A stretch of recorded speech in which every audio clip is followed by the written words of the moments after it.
पुण्यात्माओं, जैसे ये हमारे एक बीमारी ला रखी है इन नकली गुरुओं ने कि जैसे आप जी का कोई भी घर का सदस्य मृत्यु को प्राप्त हो जाता है, फिर उसके शरीर को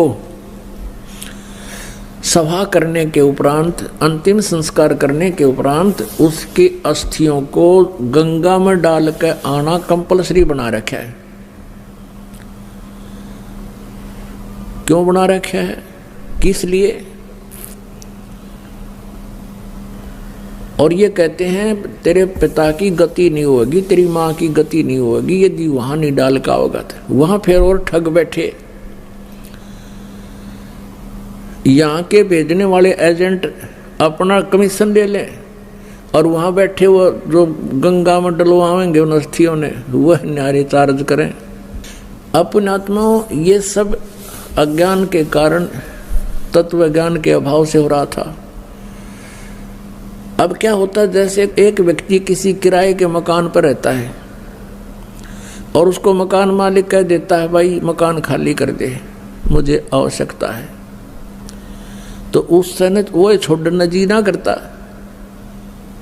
और इस मकान में तो यू अपना मान रहा, अपना पर्सनल मान रहा है, इस मकान में तो यू कोई सैकड़ों वर्ष रहता है, तो इस मकान को ये छोड़ना नहीं चाहता, अपना मान बैठता है।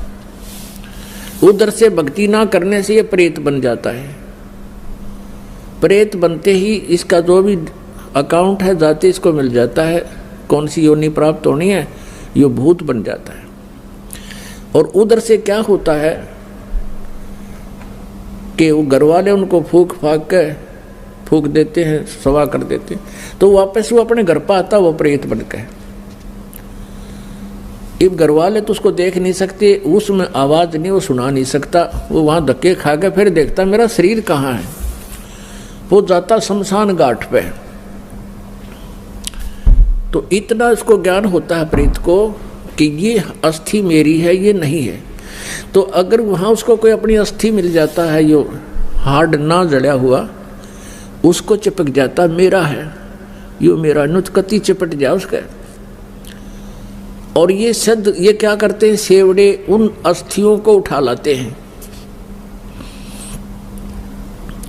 और वो अस्थि के साथ आता वो प्रेत, फिर वो उसको अपने जंतर मंत्र से जकड़ लेते हैं, अपने अधीन बना के फिर वो दूसरों को दुखदाई हो जाते हैं। तो इस कारण से इसका उन्होंने निपटारा करवाने के लिए इन नकलियों ने ये सोचा कि भाई इन अस्थियां न उठा कर तुम वहां डालो, ऐसे गहरे जल में डाल दो जहां ये पितर प्रेत बन कर आवे तो उसका हाथ ना लगे, वो चपका नहीं और वापस तुम्हारे घर ना आ जावे, आसपास भी ना रहे। उनका उद्देश्य तो ये था। अब उससे क्या समाधान हो गया, वो तो बनना था वो बन चुका है, प्रेत बनना था या कोई पशु पक्षी बनना था वो तो बन चुका है अपने पूर्व संस्कार से। अब वो नकीते ठाकर डालें जाओ, प्रेत वो बन ही चुका है। तो ऐसी हमारी ऐसी वृत्ति है इस जीव की। उसी आधार से सुखदेव वाली आत्मा का संस्कार ऐसा था कि उसने गंदे अंडे में ही ऐसे उसका अंडा नष्ट हो गया और उसका वो चिपका रहा, अपना जान के मेरा है मेरा है। यह वृत्ति है हमारी। अपनात्मा, जैसे बच्चा गर्भ में आते ही माता को अपनापन हो जाता है और किसी कारण से वो गर्भपात हो जाता है तो बहुत रोती है कि मेरा था मेरा था।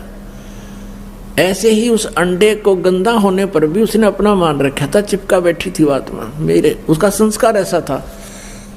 और ये सारा कुछ जो होता है पूर्व निर्धारित संस्कारों से ही होता है। जो पार्वती जी को मंत्र मिला ये भी पूर्व संस्कार थे इसके और पूर्व निर्धारित था।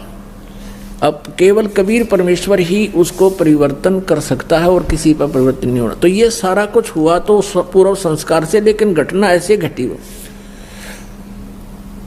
तो वो अंडे को जो चिपका में बैठा था वो सुखदेव वाली आत्मा, इसी प्रकार जो ये अस्थियां उठाने की बीमारी लगाई इन लोगों ने इस उद्देश्य से लाई कि जब जय उल्टा आ गया तो वहां शमशान घाट पर बैठा रहेगा।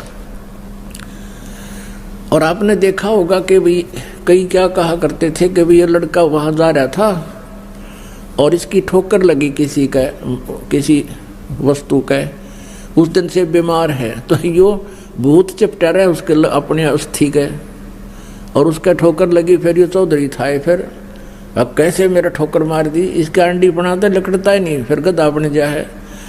तो वहाँ उनको दुखदाई होता था, इसलिए उन्होंने ये समस्या हल कर दी कि अस्थि यहाँ से फेंक दो कितना, यू एक स्थान पर ना चपका रहा अंडे जा धक्के खानता कि तो और धक्के खा लेगा, बाहर चला जाएगा।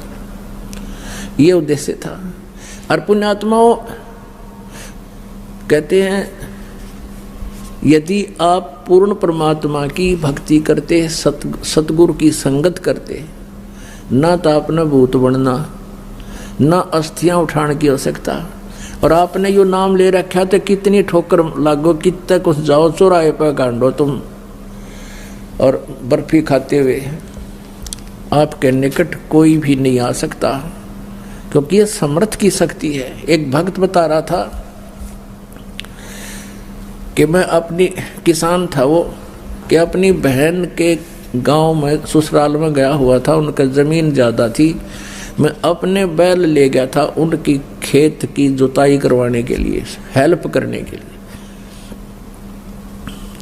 तो मेरी ड्यूटी उन्होंने दूसरे खेत में लगा दी, और बहन का बटेऊ जो बहनोई था वो दूसरे खेत में अपना काम कर रहा था।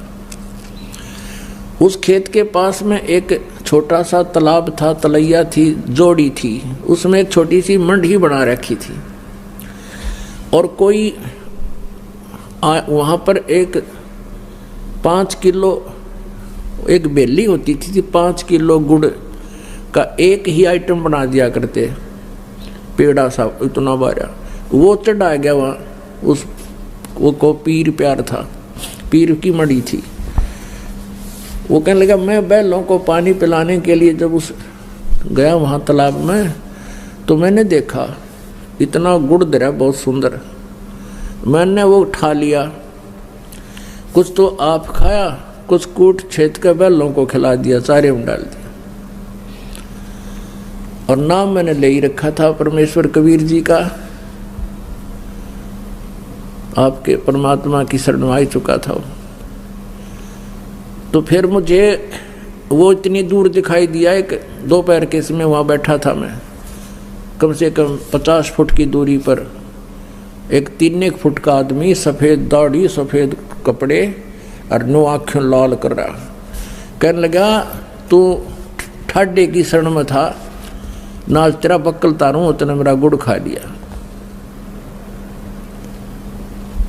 तो तगड़े की शरण में था इसलिए बच गया, ना तेरा बक्कल तारूं, तने मेरा गुड़ खा लिया। ये भूत बेटी के बाप खावे कुत्ते, उनको भी यही आभास है कि मेरा है, बस दिहाड़े मेरा हो गया भी। तो पुण्यात्माओं आप समर्थ की शरण आ चुके हो, ये तो आपका असर करें को नहीं।